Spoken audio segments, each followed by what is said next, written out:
तुलसीदास जी का दोहावली समाप्त हो गई थी। आज हम लोग विनय पत्रिका शुरू करें। विनय पत्रिका ऐसा कहा जाता है कि तुलसीदास जी ने अपने मन के उद्गार एक पत्र लिख लिख करके भगवान श्री राम के चरणों में अर्पित किए थे और वो सारे पत्रों का संग्रह विनय पत्रिका नाम से जाना जाता है।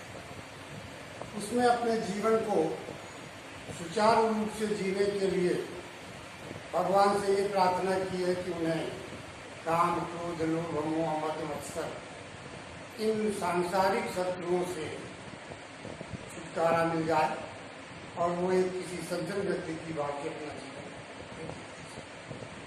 अपने मन के भाव को प्रकट करते हुए तुलसीदास जी भगवान श्री राम से कहते हैं कि हे प्रभु, मैं जानता हूँ, देखता हूँ, सुनता हूँ कि संसार में बड़े बड़े महापुरुष हुए हैं, लेकिन क्या उनके मन में कभी कोई विकार नहीं आया? क्या मैं भी उनके समान कभी अपना जीवन व्यतीत कर पाऊंगा? क्या हो सकता है कि ऐसा हो जाए, लेकिन तभी संभव होगा जब आपकी कृपा हो। बिना आपकी कृपा से अगर मैं ये सोचूं कि सज्जनों जैसा स्वभाव हो जाए, मेरे जीवन से काम, क्रोध, मद, लोभ, मोह मिट जाए, ये संभव नहीं। आपकी कृपा से ही ये संभव हो सकता है। तभी संभव है जब आपकी दया हो जाए। वही कहते कबहू कहो या रहानी रहाऊंगो, श्री रघुनाथ कृपालु कृपाते संत स्वभाव। हे प्रभु, क्या मेरा जीवन कभी ऐसा होगा?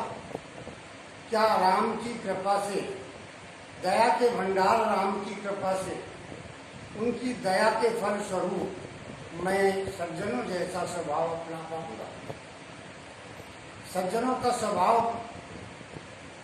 ऐसा होता है कि वो दूसरों की भलाई के लिए स्वयं कष्ट सहते हैं, दूसरों की बुराइयों का उत्तर अपनी भलाई से देते हैं।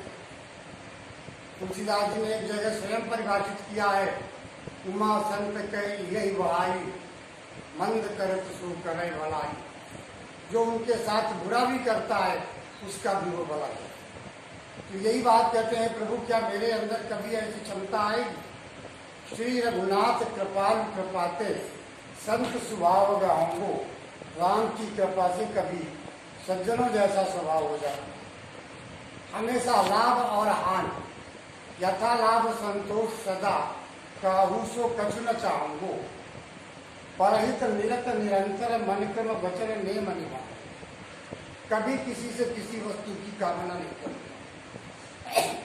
यथा लाभ संतोष, लाभ हो या हानि हो, सदैव संतुष्ट रहूंगा।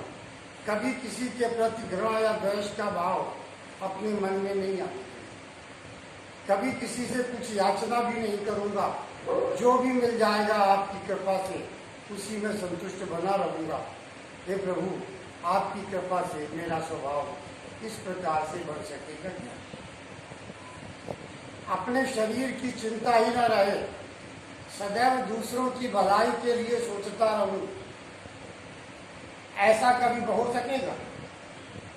अब परुष वचन अति दूसरा श्रवण सुन, तेरी पावक न दाऊंगा। मन से, वाणी से और कर्म से दूसरों की भलाई में लगा रहूं, कभी किसी की बुराई ना करूं। यदि इसके बाद भी कोई मुझे कुछ कहता है, परुष माने कठोर, मुझे कठोर बातें भी कहता है, कड़वे वचन भी कहता है, तो क्रोध की आग उत्पन्न होती है। मैं उस क्रोध की आग में ना जलूं। हे प्रभु, मेरे अंदर इतनी सहन शक्ति दे देना, मेरा जीवन इतना सहनशील हो जाए कि दूसरों के कटु वचनों को सुनकर के भी मैं कभी उनका प्रत्युत्तर कटु वचनों से न दूं। मेरे लिए सुख दुख लाभ हानि सब एक जैसे हो जाएं। विगत मान सम शीतल मन, पर गुण नहीं दोष कहूंगो। मान हो या अपमान, सब ने मेरा हृदय शांत।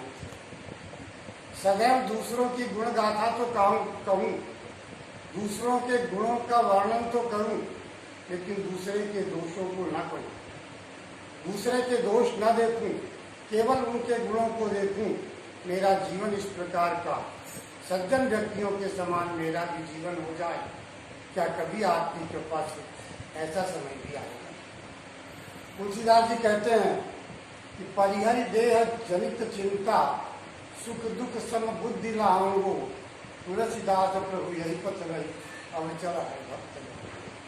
तुलसीदास जी कहते हैं कि अपने शरीर की चिंताओं को छोड़कर परिहरि देह जनित चिंता, अपनी शारीरिक सुख सुविधाओं को भूलकर दूसरों की भलाई के लिए, दूसरों की सुख सुविधा के लिए चिंता करूं, ऐसा मेरा स्वभाव। हे प्रभु, इस प्रकार से सज्जनता के अविचल मार्ग पर चलकर अविचल मार्ग पर चलकर के मैं सुख और दुख को समान बुद्धि से सहन कर सकूंगा। क्या मेरा जीवन इस प्रकार का हो सकता?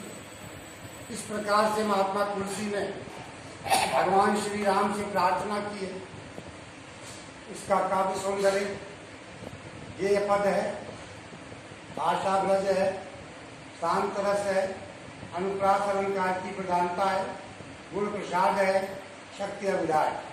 तुलसीदास जी ने भगवान से प्रार्थना की है कि उन्हें सज्जनता के मार्ग पर चलने की साहस और शक्ति प्रदान।